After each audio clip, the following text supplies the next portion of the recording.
भैया हम सावन चक्रवर्ती रउआ सब भोजपुरिया समाज के हाथ जोड़ के प्रणाम कर रहा बानी। रउआ सबे के बीच में हमारी पहलका एल्बम भक्ति एल्बम बा जौना के नाम बा माई के चुनरिया सतरंगी। रउआ सब हमारी गाना जरूर सुनब, रउआ सबको जरूर पसंद ये गाना आई। हम रउआ सबे के बीच में जवान आशा और विश्वास के साथ आयल बानी। हमरा पूरा भरोसा है भैया कि रउआ सबके आशीर्वाद प्यार हमरा जरूर मिली और रउआ सबे के बीच में हम आगे भी मनोरंजन बढ़ा सकब। हमारे संगीतकार दामोदर राव जी बानी। हमारे विशेष सहयोगी भाई संजय प्रजापति, अजय कुमार, नीतीश अग्रहरी, कन्हैया मधेसिया और अनुराग भाई बानी। त आई भैया ये हमारा पहल का गाना सुनी। एगो बेबस लाचार लड़का माई के मंदिर में कैसे अर्जी करता।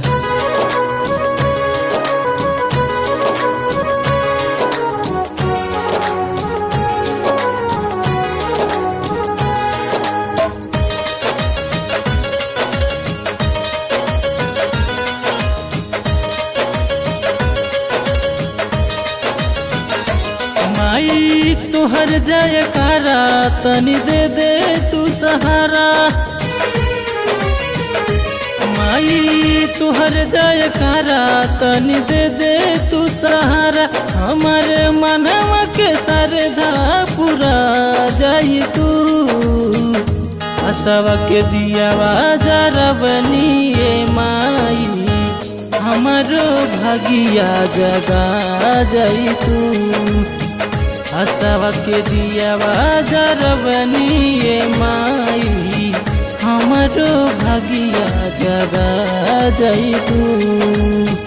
असवा के दियावा जरा बनिए माई हमारो भगिया जगा जाई तू।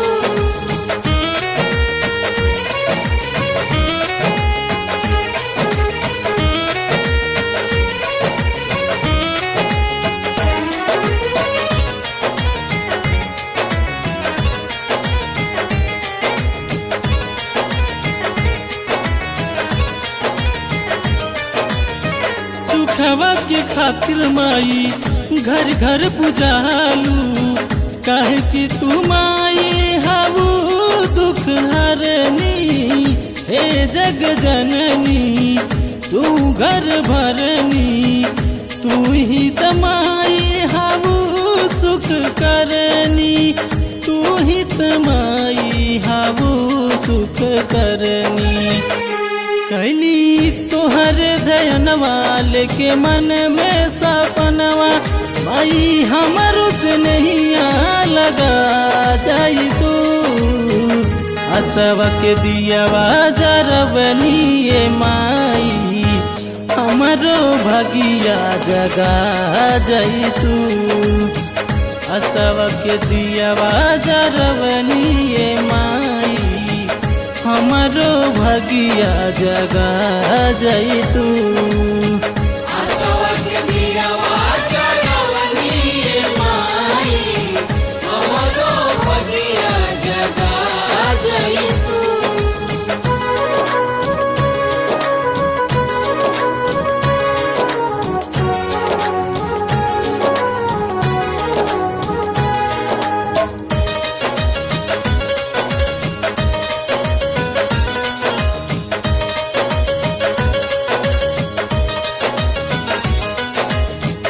माई के ममता बा तुहरे नजरिया में। देखावेलू सब का पे तू ही सनहिया।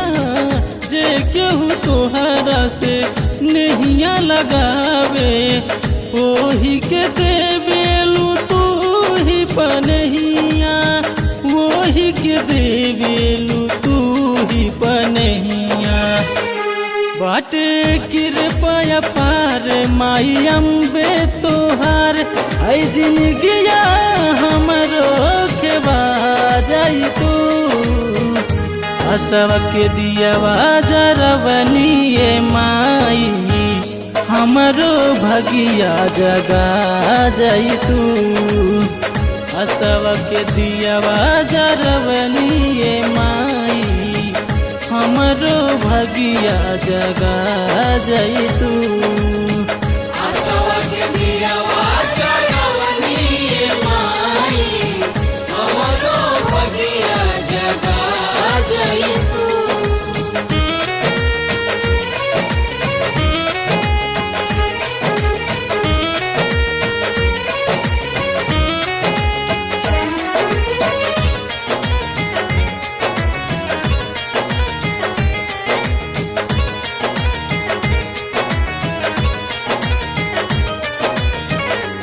असरा लगवली हम तोहर आशीषवा के, तू ही तमनवा के बोली सुनेलू।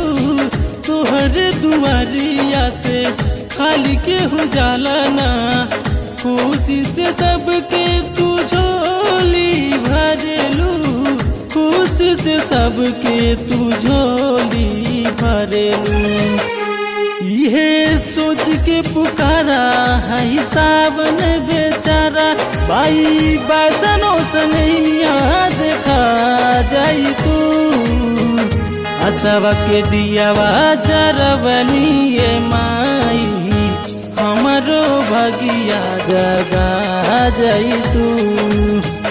असवा के दियावा जरवनी माई, हमरो भगिया जगा जाई तू।